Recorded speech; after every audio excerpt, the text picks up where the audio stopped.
کہیے یار. اعوذ باللہ من الشیطان الرجیم بسم اللہ الرحمن الرحیم. اللہ رب العزت کا بہت بڑا احسان ہے، کرم ہے کہ ایک کتاب کے اختتام کے بعد اب ہم دوسری جو اس فن میں اہم کتاب ہے متن الطحاویہ، تو آپ یوں سمجھ لیں کہ ہم نے پہلے کہا تھا کہ بطور مقدمہ تھی، اب اصل مباحث ہماری شروع ہوں گی. یہ جو شرح عقائد ہے یہ دراصل دو کتابوں کا مجموعہ ہے. ایک العقائد النصفیہ، اس عقائد نصفیہ کی شرح علامہ سعد الدین تفتازانی نے لکھے، جو شرح عقائد کے نام سے معروف ہے. عقائد نصفیہ کی بہت سی شروحات ہیں، ان میں سب سے معروف ہی شرح عقائد ہے.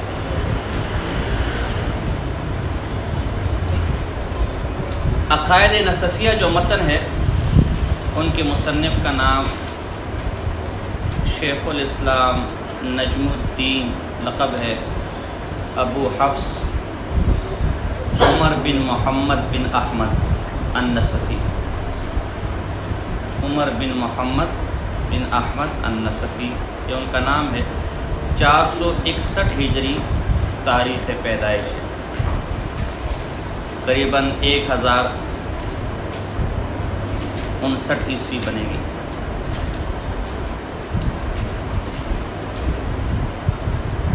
اپنے زمانے کے بہت بڑے عالم تھے. علامہ ذہبی رحمہ اللہ نے سیر اعلام نبلاء کے اندر انہیں مفسر اور محدث متکلم کے الفاظ سے یاد کیا ہے. 550 سے زیادہ اساتذہ سے استفادہ کیا ہے.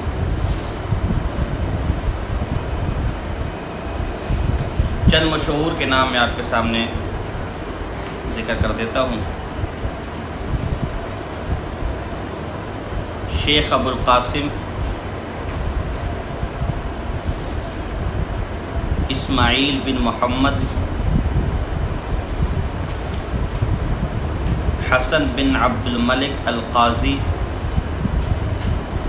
اور بھی ہیں مشہور میں سے ابو الیسر بزدوی، ابو الیسر بزدوی، یہ ان کے مشہور اساتذہ میں ہیں، جو صاحب ہدایہ کے بھی استاذ ہیں.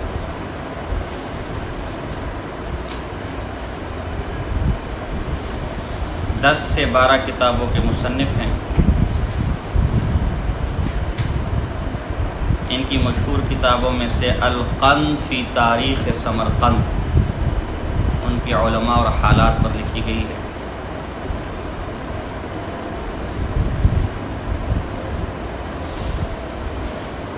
فتاوی نصفیہ بھی ہے، اور ان میں سے ایک یہ عقائد نصفیہ. جو عقائد نصفیہ متن ہے اس کی جو ہم شرح پڑھیں گے وہ علامہ سعد الدین تفتازانی رحمہ اللہ کی ہے. ریحانۃ الاصولیین والمتکلمین، امام النحویین، عمدۃ المحققین والمدققین، ابو سعید مسعود بن عمر بن عبداللہ التفتازانی. تفتازان ایران کے شہر میں پیدا ہوئے. السمرقندی، سمرقند میں وقت گزارا، وہیں وفات ہوئی. السرخسی مدفنن، وہاں مدفون ہوئے. صحیح قول کے مطابق 722 ہجری آپ کی تاریخ پیدائش ہے.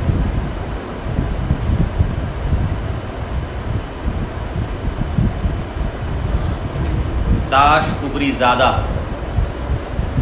مفتاح السعادہ میں روایت نقل کرتے ہیں کہ ان کی قبر پر جو کتبہ لگا ہوا ہے اس پر تاریخ پیدائش یہی لکھی ہوئی ہے۔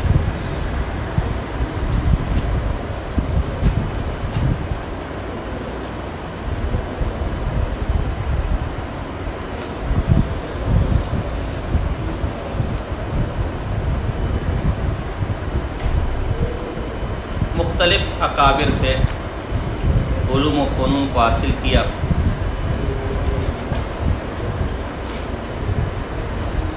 جن میں مشہور اساتذہ شیخ عزودین، جن کی العقائد العزودیہ جو ہمارے پاس موجود ہے، مشہور ہے۔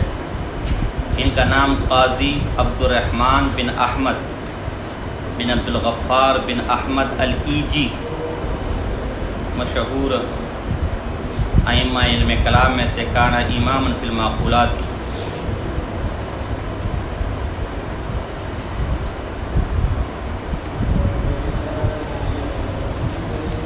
قطب الدین رازی،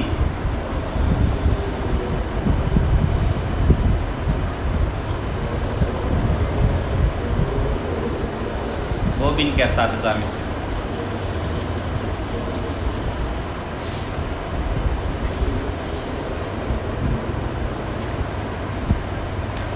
ان کی کتاب آپ رافعہ میں پڑھ چکے ہیں۔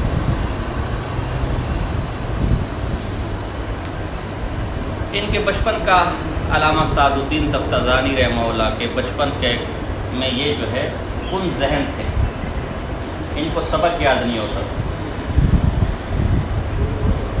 تو شجرات الذہب یہ تاریخ کی کتاب ہے، ابن العین، تقریباً 10 جلدوں میں چھپی ہے۔ اس میں ان کا واقعہ لکھا ہے کہ ایک دفعہ استاد نے ڈانٹا پیٹا، یہ بیچارے سو گئے، تو رات کو خواب میں کوئی آیا، مطلب سوتے وقت خواب میں کوئی آیا اور کہا کہ آپ کو کوئی بلا رہا ہے۔ انہوں نے کہا بھائی میں جب سبق یاد کرتا ہوں اس وقت مجھے سبق یاد نہیں ہوتا، تو ابھی میں کھیلنے کودنے کے لیے چلا جاؤں گا تیرے بلانے پر، تو مجھے سبق کہاں سے یاد ہو؟ تو میں سبق یاد کروں، جاؤ اپنا کام کرو۔ پھر دوسری دفعہ آیا کہ بھائی آپ کو کوئی بلا رہا ہے، میں کہا بھائی میرے پاس وقت نہیں، میں سبق پہلے سے یاد نہیں ہوتا، استاد روز ڈانٹتا رہتا ہے۔ پھر تیسری دفعہ آیا کہ بھئی آپ کو رسول اللہ صلی اللہ علیہ وسلم بلا رہے ہیں۔ یہ دوڑتے دوڑتے گئے، ایک باغ میں رسول اللہ صلی اللہ علیہ وسلم بیٹھے ہوئے تھے۔ ان کو دیکھ کر کہا سعد الدین میں نے آپ کو 2-3 دفعہ بندہ بھیجا، بلایا اور آپ آئے نہیں۔ کہا میرے ماں باپ آپ پر قربان، مجھے کیا معلوم کہ آپ مجھے بلا رہے ہیں، اور یا رسول اللہ میں سبق یاد کرنے کے لیے بیٹھا ہوا تھا، میرے لیے دعا فرمائیں، مجھے سبق یاد نہیں ہوتا، حافظہ میرا بڑا کمزور ہے۔ تو رسول اللہ صلی اللہ علیہ وسلم نے کہا اپنا منہ قریب کرو، اور اپنا لعاب مبارک ان کے منہ میں ڈالا، آنکھ کھلی۔ تو پھر جب درس میں گئے تو پھر وہ سعد الدین پھر استاد سبق پڑھا اور یہ اعتراض کر رہے کہ پہلے مسئلہ حل کر پھر آگے نکلے گا۔ تو استاد نے قریب بلایا کہ بابا تو کل والا سعد الدین نہیں، یہ مسئلہ کیا ہے وہ بتا۔ پھر سارا واقعہ بتایا، تو پھر یہ استاد کے ساتھ نشست پر بیٹھتے تھے۔ ایسا واقعہ شیخ امام احمد بن اسماعیل الطالقانی الشافعی کا بھی ملتا ہے کہ وہ بھی بہت کن ذہن تھے۔ تو ان کے جو استاد تھے محمد بن یحییٰ، وہ جمعہ سبق سنتے تھے۔ تو جس کو سبق یاد نہیں ہوتا تھا اس کو اپنی درسگاہ سے نکال لیتے تھے، تو ان کو بھی نکال دیا گیا۔ یہ بیچارہ اپنے کدھر جاؤں، مدرسے سے تو نکل گئے، جیسے آپ آج بیچارہ طالب علم کو نکال دے، مسافر کو بیچارہ کہاں جائے گا۔ تو ایک حمام وغیرہ میں ایک جگہ میں جا کے سو گئے۔ تو رسول اللہ صلی اللہ علیہ وسلم خواب میں اور قیادت میں تو بڑا پریشان ہوں، مجھے استاد نے سبق سے نکال دیا، حالانکہ میں محنت کرتا ہوں اور اپنے غریب ہوں، مسافر ہوں، کدھر جاؤں۔ تو رسول اللہ صلی اللہ علیہ وسلم نے ان کے منہ میں بھی اپنا لعاب دہن ڈالا۔ تو جو محمد بن یحییٰ ان کے استاد تھے، وہ ہر جمعہ شیخ عبد الرحمن ایک بہت بڑے صوفی بزرگ تھے، ان کے پاس جاتے تھے جمعہ کے بعد۔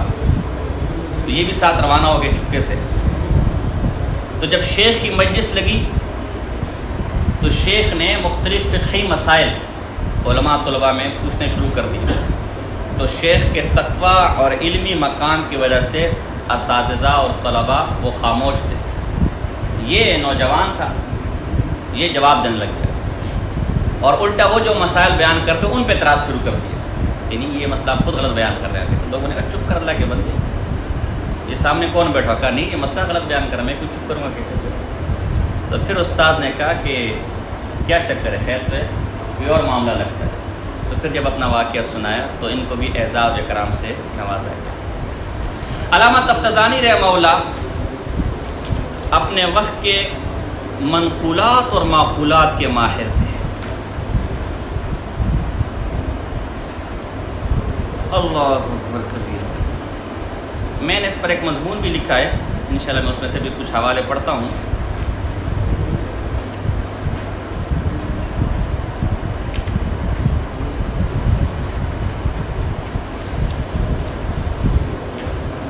آج کل کے بعض جو ہمارے بیچارے غیر مقلد حضرات ہیں، اور یہ مضمون بھی میں نے اسی غیر مقلد کی وجہ سے لکھا، وہ ان پر اعتراضات کرتے کہ معاذاللہ یہ بدعتی تھے. پھر میں نے اس پر مضمون لکھا، علماء نے جن کی تاریخ و توصیف بیان کی. مورخ ابن خلدون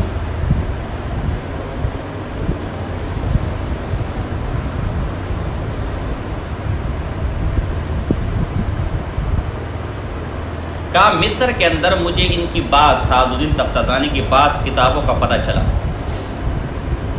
ان کتابوں کو میں نے پڑھا تو کہا یہ کتابیں گواہی دیتی ہے کہ یہ آدمی علوم حکمیہ، حکمت کے علوم، نقل اور عقل کے علوم میں بہت ماہر آدمی تھا. علامہ سیوطی رحمہ اللہ بغیۃ الوعاء اس میں عجیب بات لکھتے ہیں، انتہت الیہ معرفت العلوم بالمشرق. مشرق کے اندر علوم نقلیہ اور عقلیہ اس پر جا کر ختم ہو چکے تھے. الامام العالم العلامہ عالم بالنحو. اسی طرح درر الکامنہ میں ابن حجر عسقلانی رحمہ اللہ نے بھی یہی بات لکھی ہے، ہمارے پاس موجود ہے وہ کتاب. علامہ تفتزانی کا ذکر کیا اور پھر یہی کہا کہ علوم نقلیہ اور عقلیہ ان پر جا کر ختم ہو چکے تھے. طبقات المفسرین کے نام سے کتاب چھپی ہے سعودی عرب سے، جس کا محقق مدینہ یونیورسٹی کا استاذ ہے. وہ ان کا ذکر الامام المحقق المدقق سلطان العلماء الکبار والمصنفین وارث علوم الانبیاء سے کرتا ہے. کان من کبار علماء الشافعیہ. دیکھو کتنی بڑی توثیق ہے.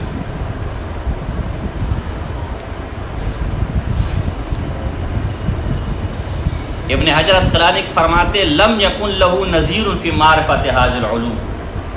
بلاغت، منطق، عقل، نقل، علم کلام، اس میں اس جیسا آدمی، اس کی مثل کوئی ملنا اس کے زمانے میں کیا تھا؟ مشکل تھا. الدر الکامنہ.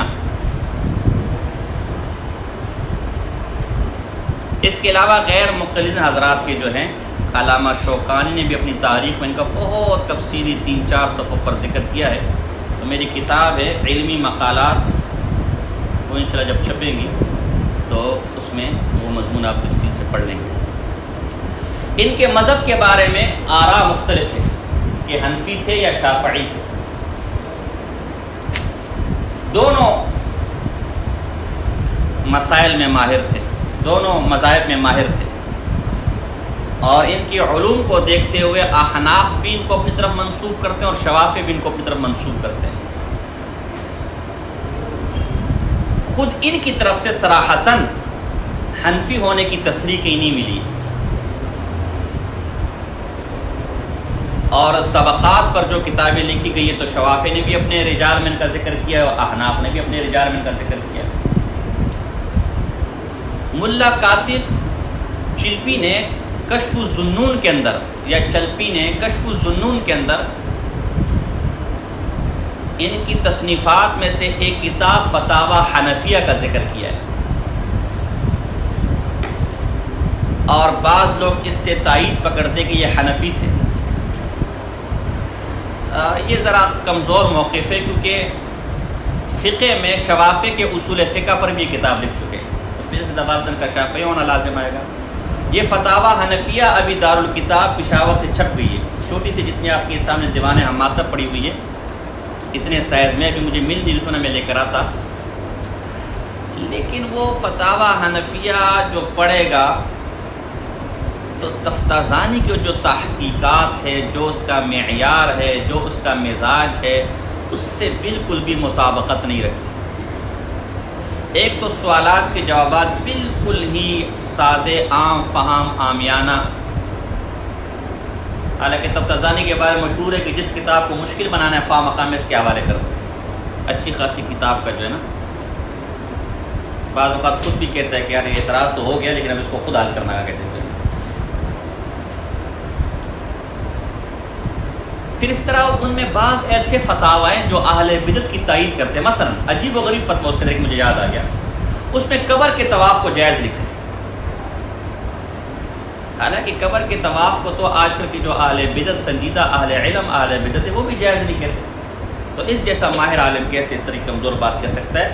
تو ضروری نہیں کہ جو فتاوی حنفیہ دارالکتاب پشاور سے چھپی ہے وہ وہی فتاوی حنفیہ جو مصنف ہوئے، بے ایمان لوگ ہوتے ہیں، بعض اوقات اس میں دست و برد کرتے رہتے ہیں۔ البتہ ان کے حنفیت پر ایک مضبوط دلیل یوں قائم کی جا سکتی ہے کہ جو آپ تلوی توضیح پڑھتے ہیں، یہ بھی انہی کی شرح ہے، اس میں جب یہ احناف کا ذکر کرتے ہیں تو عندہ کہتے ہیں کئی مقامات پر، اور شوافع کے لیے خلافا للشافعی یہ اصطلاح استعمال کرتے ہیں، تو یہ عندہ اس بات کی دلیل ہے کہ فروع میں یہ آدمی حنفی ہے۔ مجھے موقع نہیں ملا، میں نے پہلے کہا نا، میں اپنے روزمرہ کی زندگی میں سب سے زیادہ تنگ مہمانوں سے ہوتا ہوں، تو کل بھی جو ہے نا وہ اچانک سے مہمان آ گئے، تو وہ پھر رات 11 بجے تک بیٹھے رہے، جو ہے نا سر میں درد کرتے رہے، تو ورنہ وہ مقامات میں نے نکال کے لانے تھے، آپ خود بھی جب آپ پڑھیں گے تو اس چیز پر غور کرنا۔ تو یہ ایک مضبوط دلیل ہے کہ یہ آدمی حنفی تھا۔ عقائد میں یہ کیا ہے؟ اشعری ہے یا ماتریدی ہے؟ تو شرح عقائد کے پڑھنے سے اندازہ ایسا ہوتا ہے کہ حضرت شیخ اشعری زدہ ماتریدی ہے، سمجھاتا ہوں، میں پہلے بھی یہ اصطلاح استعمال کر چکا ہوں، یعنی ہے تو ماتریدی، جیسا شرح مقاصد پڑھنے سے بھی اندازہ ہوتا ہے۔ ان کی ایک اور کتاب ہے شرح مقاصد، 3 جلدوں میں، وہ ہمارے پاس موجود ہے، ان کی اس کی شروع کی 2 جلدیں حل کرنے والے کو منہ مانگا انعام دیا جائے گا، بلکہ میں نے بہت بڑی بات کر دی آپ میں سے، اس کی شروع کے 10 صفحے حل کرنے والوں کو منہ مانگا انعام دیا جائے گا۔ تو ہے تو ماتریدی، لیکن جہاں اشعریوں کی دلیل مضبوط لگتی وہاں ان کی بات کو بھی لے لیتا ہے۔ اسی بات کو قاری طیب صاحب رحمہ اللہ، حکیم الاسلام قاری طیب صاحب رحمہ اللہ نے علماء دیوبند کے متعلق کہا کہ علماء دیوبند اشعری زدہ ماتریدی، ویسے تو عقائد کی تفہیم میں اور طرز تسہیل میں ماتریدی آراء اور اصطلاحات کو ترجیح دیتے ہیں، لیکن جہاں دلیل اشاعرہ کی طرف مضبوط نظر آتی ہے تو ان کی قول کو بھی لے لیتے ہیں۔ چنانچہ خلف وحید کا مسئلہ جو ہمارے اکابر نے لیا ہے یہ اشاعرہ کا ہے، ماتریدیہ کا نہیں ہے، اور چونکہ اشعری اور ماتریدی دونوں عقیدے میں ایک بھائی ہیں، تو چاہے اشعری ہو چاہے ماتریدی ہو، کی فرق یہاں تو ضمنی مباحث جو پہلے میں کر چکا ہوں کہ بعض اوقات اصطلاح کا فرق ہوتا ہے، لفظی فرق ہوتا ہے، تو اس میں بعض مقامات اشاعرہ کو یہ ترجیح دیتے ہیں، جیسے کہ انشاءاللہ شرح عقائد میں، اور ان کی طرف سے زبردست دفاع بھی کرتے ہیں، جہاں جہاں صاحب عقائد نصفیہ نے اعتراضات کیے وہاں اشاعرہ کا زبردست دفاع بھی کرتے ہیں۔ ان کے زمانے کا ایک مشہور واقعہ ہے، اور وہ مشہور واقعہ ان کی وفات کا سبب بنا۔ اس واقعے کے متعلق آج جو میں انشاءاللہ کہنے لگا ہوں وہ آپ نے کبھی سنا بھی نہیں ہوگا۔ علامہ سید شریف جرجانی رحمہ اللہ، جو ان کے ہم عصر اور خود بہت بڑے علوم عقلیہ کے ماہر تھے، بلاغت کے، منطق کے، فلسفے کے، حکمت کے علوم کے، وہ اولاً خود ان کی کتابوں سے استفادہ کرتے ہیں، تیمور لنگ اس زمانے میں جو بادشاہ تھا، دونوں دربار میں، اس زمانے میں بادشاہ بھی اپنے درباروں میں علمی مجالس لگاتے تھے. تو بادشاہ کی کسی علمی مجلس میں علامہ تفتزانی رحمہ اللہ پر اعتراض ہو گیا کہ آپ نے جو کشاف کے حاشیے میں اولئک علی ھدی من ربہم سورہ بقرہ، اس میں استعارہ تبعیہ اور تمثیلیہ دونوں معنی، دونوں تسلیم کیے، یہ درست نہیں ہے. اور علامہ جرجانی اس کو غلط کہتا ہے، وہ کہتا ہے اس میں تبعیہ اور تمثیلیہ دونوں ایک ساتھ، کیونکہ استعارہ تبعیہ کے دونوں طرف مفرد ہوتے ہیں اور استعارہ تمثیلیہ کے وہ امور متعددہ سے انتزاع اس کا ہوتا ہے، تو وہ حکم مرکب ہوتا ہے، تو ایک ساتھ جمع نہیں ہو سکتے. بات یہاں تک بڑھی کہ ان کے لیے مناظرہ کی مجلس کا انعقاد کیا گیا. پہلا مناظرہ جو اس موضوع پر ہوا ہے، استعارے پر، وہ ان دونوں حضرات کا ہے. اور نعمان الخوارزمی جو معتزلی تھا، اسے حکم بنایا گیا، ثالث بنایا گیا. اس نامراد نے فیصلہ علامہ سید شریف جرجانی کے حق میں دیا، کیونکہ معتزلی تھا اور حضرت جرجانی رحمہ اللہ صاحب کشاف کی تعظیم اور عزت کرتے تھے، وہ بھی معتزلی تھا، جار اللہ زمخشری. موقف اس کا مضبوط، ابھی میں آ رہا ہوں انشاءاللہ، علامہ تفتزانی رحمہ اللہ کا. لیکن فیصلہ اس کے حق میں دے دیا جس کی وجہ سے بادشاہ کے دربار میں علامہ سعد الدین تفتزانی رحمہ اللہ کا مقام ذرا نیچے ہو گیا اور علامہ جرجانی کا مقام اوپر ہو گیا.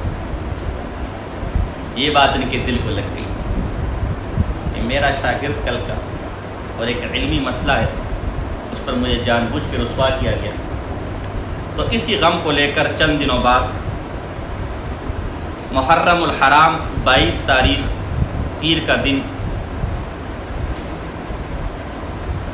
دن تھا، 22 تاریخ تھی، محرم الحرام کا مہینہ تھا، 792 ہجری پر ان کا انتقال ہوا.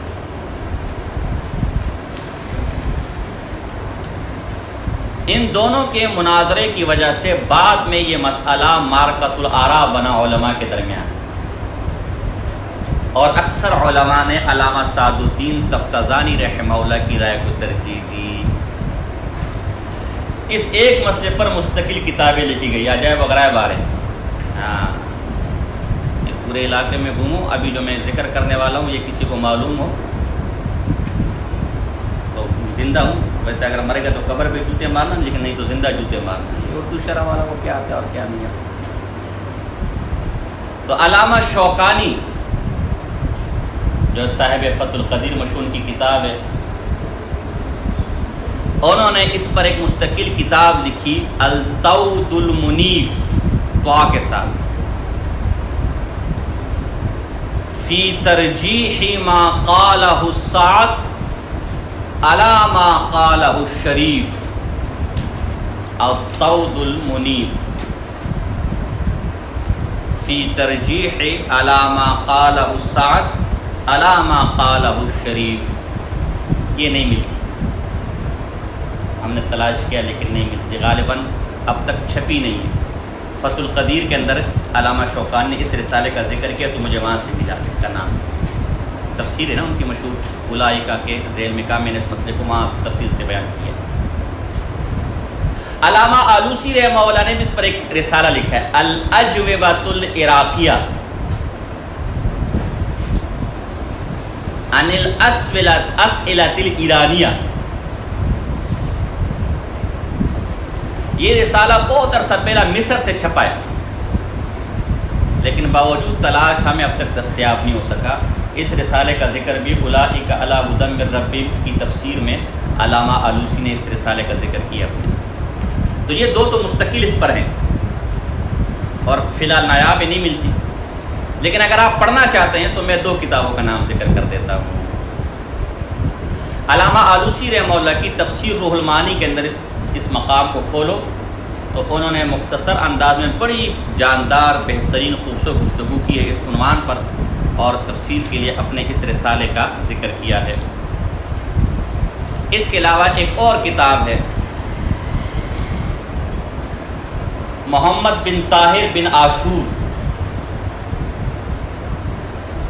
جن کی تفسیر ابن عاشورہ مشہور ہے، 15 جلدوں میں چھپی ہے۔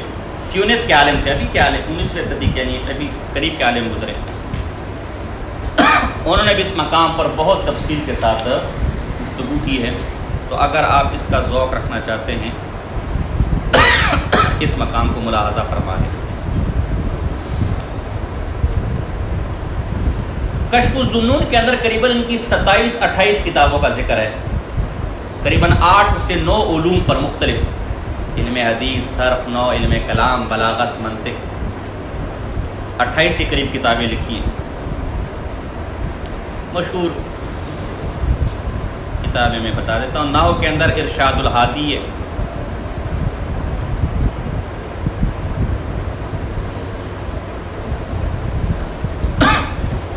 اصول فقہ کے اندر المفتاح، فقہ کے اندر المفتاح ہے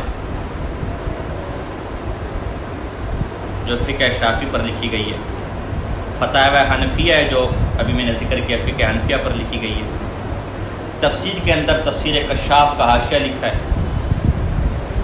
اصول فقہ میں التلویح، جس کو آپ توضیح تلویح کہتے ہیں۔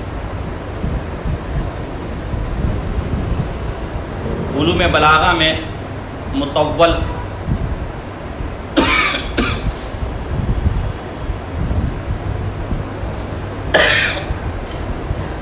علم کلام میں شرح مقاصد، شرح قاعدہ نصفیہ، منطق اور کلام دونوں میں تہذیب المنطق والکلام، دونوں الگ الگ اب چھپ گئی ہیں، یہ منطق میں بھی اور علم کلام میں بھی۔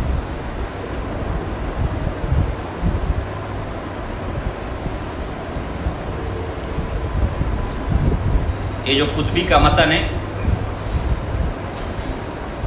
شمسیہ، اس کی بھی ایک شرح السعدیہ کے نام سے لکھی ہے۔ امام بوصیری رحمہ اللہ کی جو بردہ ہے، قصیدہ بردہ، اس کی بھی ایک شرح لکھی ہے۔ علامہ عبدالحی لکھنوی رحمہ اللہ ایک بہت بڑے ماضی قریب میں حنفی عالم گزرے، اور ناراض نہ ہونا، میں کہتا ہوں اگر زندگی نے وفا کی ہوتی اس کے ساتھ تو وہ شاہ ولی اللہ محدث سے دہلوی رحمہ سے بڑا حدیث کا عالم، کہ جس کے ہدایت کے حاشیے، شرح وقایہ کے حاشیے لکھے تم اس کی قدر نہیں کرتے۔ اور ہم نے تو بعض اساتذہ سے سنا کہ غیر مقلد تھا معاذ اللہ، بات افسوس ہوتا ہے کیسے کیسے لوگوں کے پاس کیسے کیسے علوم چلے۔ تو ان کی بھی قریباً ہر کتاب خریدنے کی ہم کوشش کرتے ہیں۔ ان کی ایک نایاب کتاب ہے جو میر محمد کتب خانے سے چھپی ہے، وہ کتب خانے ہی ختم ہو گیا، الفوائد البہیہ فی تراجم علماء الحنفیہ، احناف علماء کے سوانے وغیرہ اس کو آپ اردو میں کہتے ہیں، تراجم وہ اس پہ جمع کیے۔ اس میں ان کی مختلف کتب کی سن تصنیف، کہ کس زمانے میں کون سی کتاب لکھی ہے، لکھا ہے۔ تو شرح عقائد کی تصنیف سے، تالیف سے فارغ ہوئے شعبان کے مہینے میں 768 ہجری۔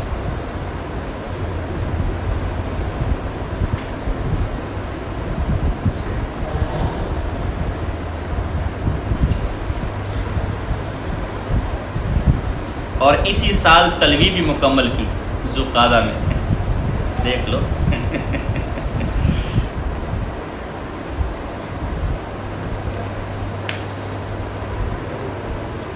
تو یہ اور بھی اس میں کچھ باتیں تھی، لیکن ہم نے مختصر ماتن اور شارع کے بارے میں مختصر حالات آپ کو پتہ ہے۔ شارع کے اور بھی عجائب و غرائب ہے، لیکن وقت ختم ہونے والا ہے۔